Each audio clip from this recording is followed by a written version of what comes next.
23% 폭락.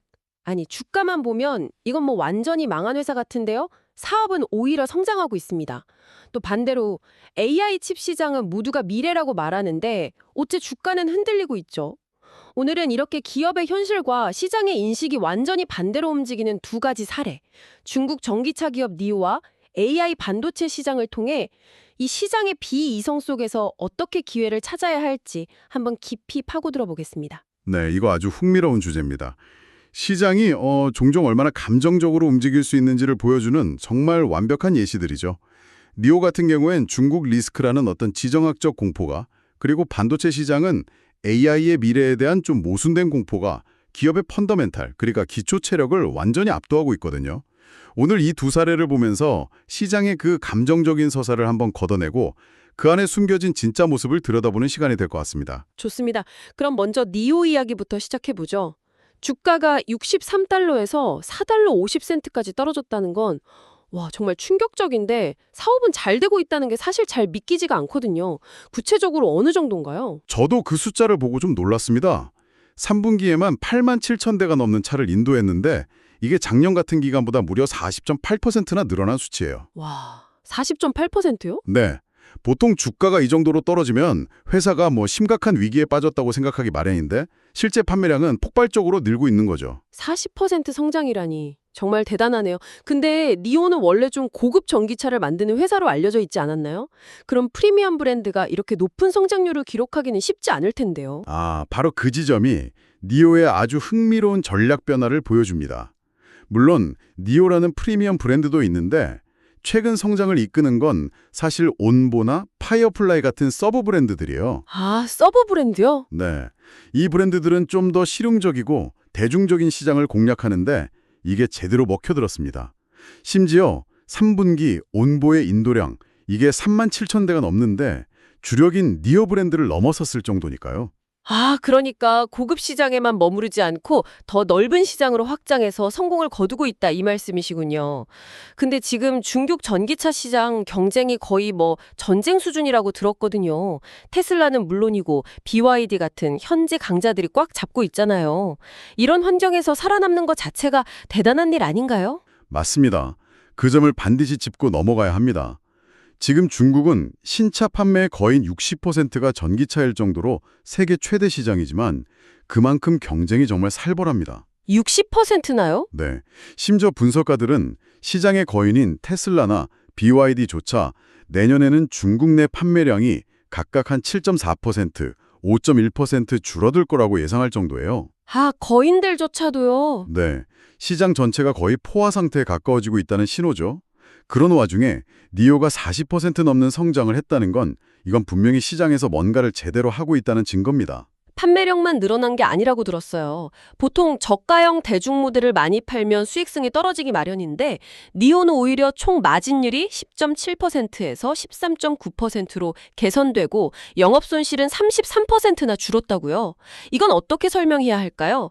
이게 바로 우리가 흔히 말하는 규모의 경제 효과가 나타나고 있다고 봐도 될까요? 네, 그 효과가 나타나기 시작한 건 분명합니다. 생산량이 늘어나면서 개별 차량을 만드는 데 드는 고정 비용이 줄어드니까요. 근데 여기서 한 가지 짚고 넘어가야 할 점이 있어요. 마진율이 13.9%로 개선된 건 분명 긍정적이지만 테슬라 같은 선두주자들의 마진율에 비하면 아직 갈 길이 멉니다. 아, 아직은 좀 부족하군요. 그렇죠. 개선되고 있다는 사실과 수익성이 좋다는 말은 좀 구분해서 봐야 합니다. 아직은 돈을 벌기 시작한 게 아니라 손실을 줄여나가고 있는 단계인 거죠. 그렇군요. 사업은 성장하고 있고 수익성도 개선될 조짐이 보인다. 그런데도 주가는 왜 93%나 폭락한 걸까요? 투자자들은 도대체 뭘 보고 이렇게 비관적으로 반응하는 거죠? 여기서부터가 바로 그 펀더멘탈과 시장 심리의 괴리가 시작되는 지점입니다. 투자자들이 주저하는 데에는 아주 명확하고 또 합리적인 이유들이 있어요. 첫 번째가 바로 니오 주식이 미국 주식 예탁 증서, 즉 ADR이라는 점입니다. ADR, 저도 들어는 봤는데 정확히 어떤 리스크가 있는 건가요? 쉽게 말해서 니오는 중국 기업이고 홍콩 증시에 상장되어 있는데 이걸 이제 미국 투자자들이 편하게 거래할 수 있도록 만든 증서가 ADR이거든요. 문제는 이게 실제 주식이 아니라 증서 형태이다 보니까 미국과 중국 사이의 어떤 정치적 긴장이나 예상치 못한 규제 변화, 환율 변동 같은 거시적인 리스크에 직접적으로 노출된다는 겁니다. 아, 기업이 아무리 잘해도 미중 관계가 나빠지면 주가가 폭락할 수 있다는 불안감이 항상 존재하는 거죠. 그래서 그 차이나 디스카운트라는 말이 나오는 거군요. 기업 내부의 문제가 아니라 중국 기업이라는 외부의 꼬리표 때문에 저평가받는다. 실제로 다른 전기차 회사들이랑 비교하면 어느 정도 차이가 나나요? 비율이라는 게 있는데요.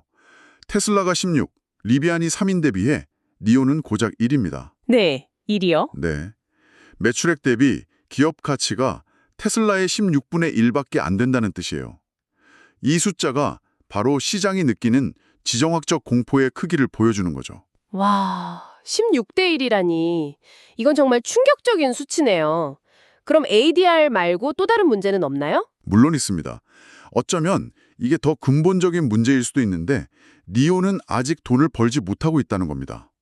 아무리 성장률이 높고 미래가 유망해 보여도 기업이 이익을 내서 주주에게 배당을 주거나 자사주를 매입하는 식으로 돌려주지 못하면 투자자 입장에서는 그림의 떡일 수 있거든요. 그렇죠. 이런 상황에서 주가만 싸다고 덜컥 매수했다가 계속 수익을 내지 못하고 주가가 오르지 않는 가치 함정, 밸류 트랩에 빠질 수 있다는 우려가 큰 겁니다. 정리해보면 니오는 분명 성장하고 있지만 중국 기업이라는 지정학적 리스크와 아직 수익을 못 낸다는 현실적인 과제, 이 두 개의 큰 족쇄에 발목이 잡혀있는 셈이군요. 정확합니다. 결국 니오의 주가는 기업 내부의 문제라기보다 외부의 거시적인 불안감에 짓눌려 있는 상황이라고 볼 수 있습니다. 그런데 이런 시장의 불안감이 한 기업이 아니라 산업 전체를 뒤흔드는 경우도 있습니다. 바로 지금 AI 반도체 시장에서 벌어지고 있는 일이죠. 네, 니오의 사례가 특정 기업에 대한 지정학적 공포였다면 지금부터 이야기할 반도체 시장은 기술의 미래 자체에 대한 시장의 혼란과 모순된 공포를 보여주는 아주 흥미로운 케이스입니다. 최근에 소프트웨어 주식들이 급락하면서 그 여파가 반도체 칩 섹터까지 번지고 있다고 들었습니다. 그런데 한 뱅크 오브 아메리카 분석가가 이런 매도세는 이치에 맞지 않는다. 심지어 무차별적인 변동성이라고 굉장히 강하게 비판했다고요. 도대체 시장에서 무슨 일이 벌어지고 있는 건가요? 이 분석가의 지적 핵심은요. 시장이 내부적으로 일관성이 없는, 그러니까 internally inconsistent한 두려움에 빠져 있다는 겁니다. 쉽게 말해서 서로 정반대되는 두 가지 이유 때문에 동시에 주식을 팔고 있다는 거죠. 상식적으로 말이 안 되는 상황입니다. 정반대되는 두 가지 이유요? 잠깐만요. 그게 어떻게 가능하죠? 하나씩 설명해 주실 수 있나요? 첫 번째 공포는 AI 칩 주식이 하락하는 현상에서 나타납니다. 투자자들이 AI에 대한 투자가 이제 곧 정점을 찍고 둔화될 것이다. 더 이상 성장하기는 어렵다. 이렇게 비관적으로 보는 거죠. AI 거품이 꺼질 거라는 두려움입니다. 그건 어느 정도 이해가 됩니다. 그동안 너무 많이 올랐으니까요. 그런데 다른 하나의 공포는 뭔가요? 다른 하나는 소프트웨어 주식의 하락을 이끄는 공포인데요. 이건 논리가 완전히 정반대입니다. AI가 너무나 강력하고 보편화되어서 기존의 모든 소프트웨어 기반 비즈니스를 파괴하고 대체해버릴 것이다 라는 두려움이에요. 네. AI가 너무 성공적이어서 다른 산업을 전부 집어삼킬 거라는 공포죠. 와, 정말 흥미로운 지점이네요. 한쪽에서는 AI가 곧 끝물이라고 두려워하고 다른 한쪽에서는 AI가 세상을 지배할까 봐 두려워한다니. 이 두려움이 어떻게 한 시장에 공존할 수 있는 거죠? 정말 모순적인데요? 바로 그겁니다. 분석가는 이 두 가지 결과는 절대로 동시에 일어날 수 없다고 잘라 말합니다.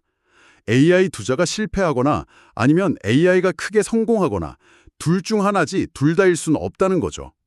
그러면서 이 상황이 작년 1월에 있었던 딥시크 사태와 아주 흡사하다고 분석합니다. 딥시크 사태요? 그건 어떤 사건이었나요? 딥시크는 중국의 한 AI 스타트업인데요. 작년 1월에 아주 저렴한 비용으로 꽤 경쟁력 있는 AI 모델을 개발해냈다고 발표를 했습니다. 그러자 갑자기 시장이 공포에 휩싸였어요. 이제 비싼 고성능 칩 없이도 AI를 개발할 수 있게 됐다. 엔비디아 같은 회사들은 이제 끝났다. 이런 논리였죠. 투자자들이 너도 나도 기술주를 팔아치우기 시작했습니다. 하지만 그 우려는 결국 현실이 되지 않았죠. 네, 완전히 빗나갔습니다. 오히려 그 사건 이후로 전 세계 기업과 정부들은 AI 주도권을 뺏길 수 있다는 위기감을 느끼고 투자를 더 늘렸습니다. 그 결과 2025년 클라우드 기업들의 자본 지출, 그러니까 AI 인프라 투자는 원래 예상치였던 20에서 30% 성장을 훌쩍 뛰어넘어서 무려 69%나 폭증했습니다. 와, 시장의 공포가 완전히 틀렸다는 게 증명된 셈이죠. 시장의 예측이 정말 180도 빗나갔군요. 그렇다면 지금의 혼란도 그때와 비슷하게 좀 근거 없는 공포일 가능성이 높다고 보는 거군요. 그렇습니다. 분석가는 현재 AI 모델들이 아직 그 가치를 완전히 증명하지 못했고 이 과정이 몇 년 더 걸릴 수는 있다고 인정합니다. 하지만 그렇다고 해서 AI에 대한 투자가 둔화될 거라고 보는 건 착각이라는 거죠. 오히려 생산성 돌파구가 열리면 모델을 개선하고 더 많은 사용자를 끌어들이기 위해 투자는 계속될 수밖에 없습니다. 특히 최근에는 단순히 기업들만 투자하는 게 아니에요. 아, 주권 국가들의 투자 말인가요? 맞습니다. 각국 정부가 AI를 국가 안보와 직결되는 핵심 기술로 보고 국가 차원에서 천문학적인 돈을 쏟아붓는 주권 AI 시대가 열리고 있습니다. 이건 기업들의 단기적인 이익 계산과는 차원이 다른 훨씬 더 거대하고 장기적인 투자 흐름입니다. 이런 흐름을 무시하고 단기적인 실적 우려만으로 반도체 시장을 비관적으로 보는 것은 너무 섣부르다는 게 분석가의 시각입니다. 결국 현재 반도체 칩 섹터의 주가 하락은 어쩌면 실현되지 않을 수도 있는 지출 둔화나 실적 하락에 대한 우려를 이미 과도하게 그리고 모순적으로 반영하고 있다는 결론이네요. 네, 시장의 감정이 이성을 앞서가고 있는 전형적인 모습이라고 할 수 있습니다. 오늘은 정말 흥미로운 두 가지 사례를 살펴봤습니다. 극심한 주가 하락에도 불구하고 사업 성장을 이어가는 전기차 기업 니오, 그리고 AI에 대한 상반된 공포 속에서 흔들리는 반도체 칩 시장. 두 이야기 모두 기업의 본질적인 가치와 시장의 단기적인 심리 사이에 커다란 간극이 존재한다는 공통점을 보여주네요. 맞습니다. 니오의 사례는 지정학적 리스크와 수익성이라는 명확하지만 외구적인 과제를, 반도체 시장의 사례는 기술의 미래에 대한 불확실성과 시장의 과민 반응이라는 내부적인 심리의 문제를 보여줍니다. 결국 투자자에게는 눈앞의 숫자와 데이터뿐만 아니라 그 이면에 깔린 시장의 공포가 어디에서 비롯된 것인지 그 본질을 읽어내는 통찰력이 요구되는 것 같습니다. 오늘 저희의 이야기를 들으시면서 여러분께서는 이런 질문을 스스로에게 던져보시면 어떨까요? 변동성이 큰 고성장 분야의 미래를 예측할 때 눈에 보이는 사업 지표와 눈에 보이지 않는 시장의 공포, 이 둘 사이에서 당신은 무엇에 더 무게를 두시겠습니까?